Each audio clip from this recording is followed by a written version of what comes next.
Hello student, welcome to botany after class. तो student, जो BA third year environment का paper हुआ है उसका पेपर कोड 6003 था सन 2022 का। उसका आंसर की मैं हिंदी और इंग्लिश में आपको बता देता हूँ सारे क्वेश्चन, जिसमें आपको राइट आंसर बताए जाएंगे। ये क्वेश्चन मैंने पूरा एनालिसिस करके मैंने खुद इसके आंसर दिए हैं। पिछली बार बच्चों ने मेरे को बताया था कि सर कुछ आंसर जो आपने पीडीएफ दिया था एमजेपी यूनिवर्सिटी का उसमें कुछ गलत था, तो इसमें ये आंसर सही है। आप देख लीजिए कितने क्वेश्चन आपने ठीक किए हैं। तो स्टूडेंट स्टार्ट करते हैं बीए थर्ड ईयर का एनवायरनमेंट का पेपर जो कल हुआ था उसका आंसर की।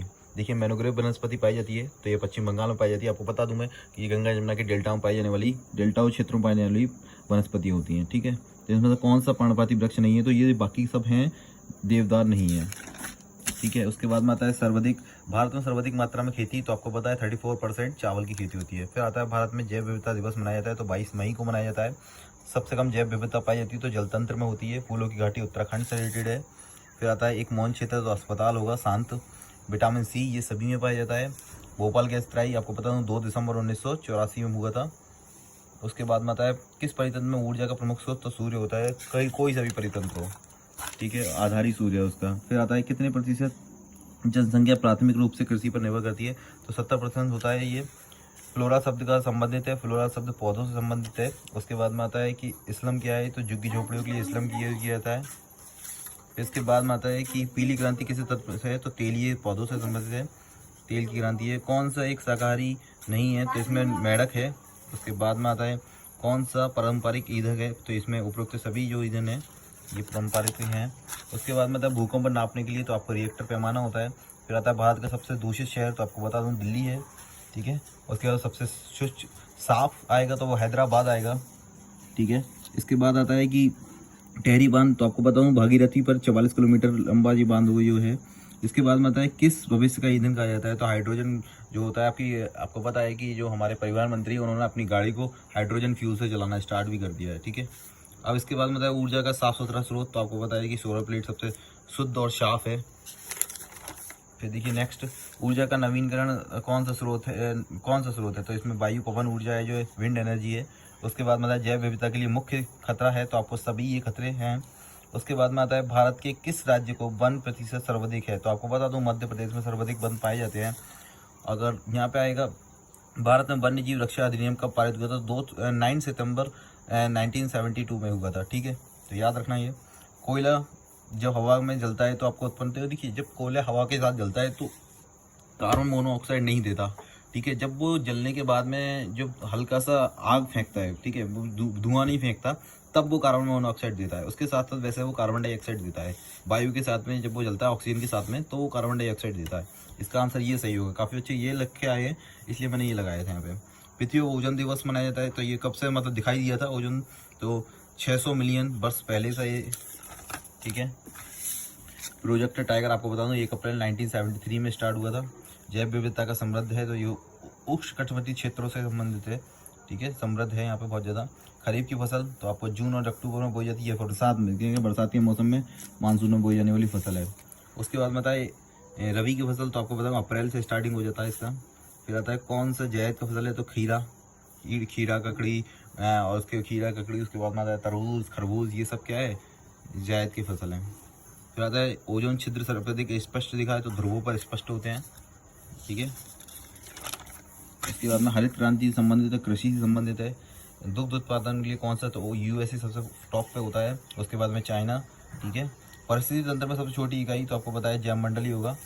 उसके बाद में आता है कि कौन सा एक द्वितीयक उपभोक्ता है? तो सांप द्वितीय उपभोक्ता है। फिर आता है सौर विकिरण के लिए पृथ्वी की सतह पर पहुंचने में लगभग कितने % परावर्तित किरण होती है? तो यहाँ पे बता दूँ 42% होता है। फिर आता है कि ताजमहल किसके द्वारा प्रभावित होता है? तो आपको बता दूँ वायु प्रदूषण जो सल्फर है उसके साथ में अम्ल वर्षा होती है और इससे प्रभावित हो रहा है वो। ठीक है, भारत में सबसे ज़्यादा दूषित नदी तो आपको पता है यमुना। ठीक है, प्रदूषण का कारण तो आपको पता है मानव गतिविधियाँ हैं, पेड़ पौधे नहीं होगा। फिर आता है सीएनजी है, स्वच्छ ईंधन के रूप में कार्य कर रहा है अभी सीएनजी। फिर आता है क्लोरोफ्लोरोकार्बन का उपयोग होता है, तो इन सारी चीज़ों में हो जाता है इसका यूज। क्लोरोफ्लोरोकार्बन है एक हरित गैस है। ठीक है, मानव शरीर में जैव संश्लेषण तो लीवर कार्य करता है हमारे यहाँ पे, फिल्ट्रेशन का कार्य। वायुमंडल में आर्द्रता नापने के लिए यह है हाइग्रोमीटर। उसके बाद में आता है कपास में परागण किसके द्वारा होता है? तो कीटों द्वारा होता है। कम वर्षा वाले वन कहलाते हैं उष्णकटिबंधीय कांटेदार वन। ठीक है। निम्नलिखित में से ऊर्जा का सबसे बड़ा स्थलीकरण है तो हरे पेड़ पौधे। कौन सा व्योम सबसे ठंडा है तो टुंड्रा। उसके बाद ग्रेट हिमालयन तो हिमालयी क्षेत्रों में पाया जाने वाला है। तो हेलोफाइट पौधे जो लवणीय क्षेत्रों में उगते हैं।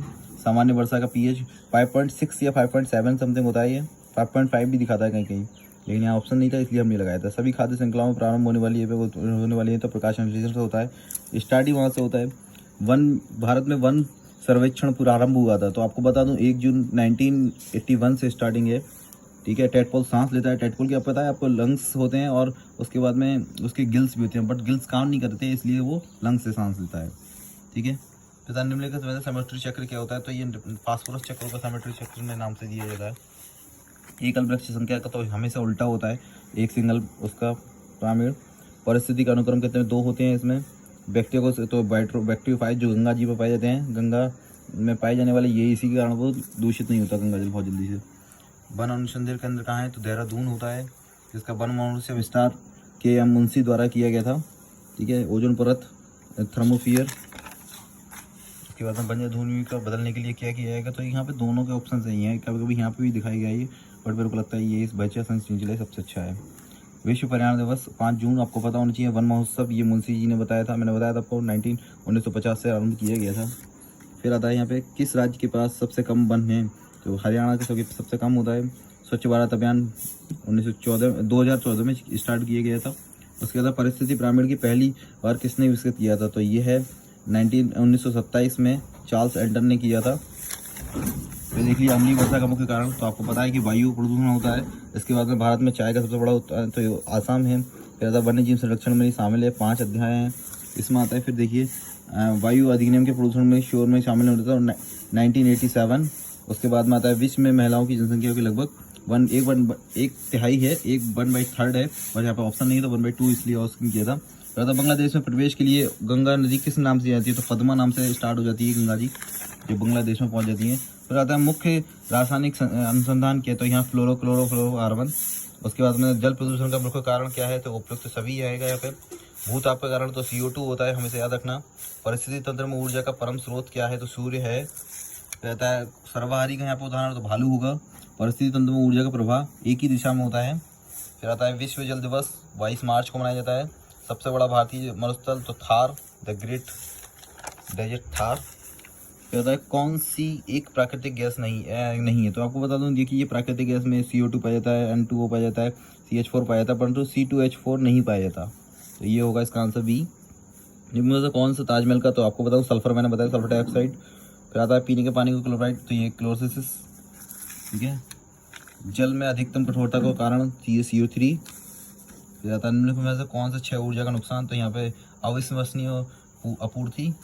बायोगैस आपको पता है CH4 सबसे ज़्यादा मात्रा में मेथेन पाया जाता है।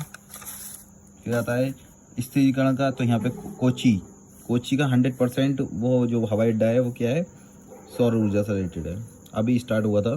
फिर आता है एक शरीर में विशेषताओं में अनुवांशिक रूप से तो इसमें इकोटाइप कहा जाता है। प्रजाति के समूह के नाम से एक समान तरीके से अजैविक जैविक संसार में तो इसे गिल्ड कहा जाता है, गिल्ड।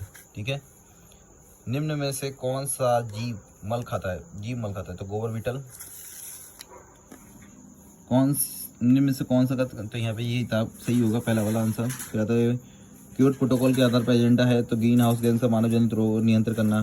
ठीक है, स्रोतों का नियंत्रण करना। फिर आता है यहाँ पे खाली जगह है तो आम की अधिकतम आनुवंशिकता भारत के अंदर पाई जाती है। बहुत टाइप्स के आम है भारत के अंदर, विभिन्न टाइप की। अब देखो ये देखो लास्ट क्वेश्चन आ गया 98। यहाँ पे देखिए वन नीति के अनुसार बनाए गए वाले क्षेत्र में तो यहाँ पे 67% तो मैदानों के लिए और 33% है। ठीक है, पहाड़ों के लिए 67 और मैदानों के लिए 33 की राइट आंसर है।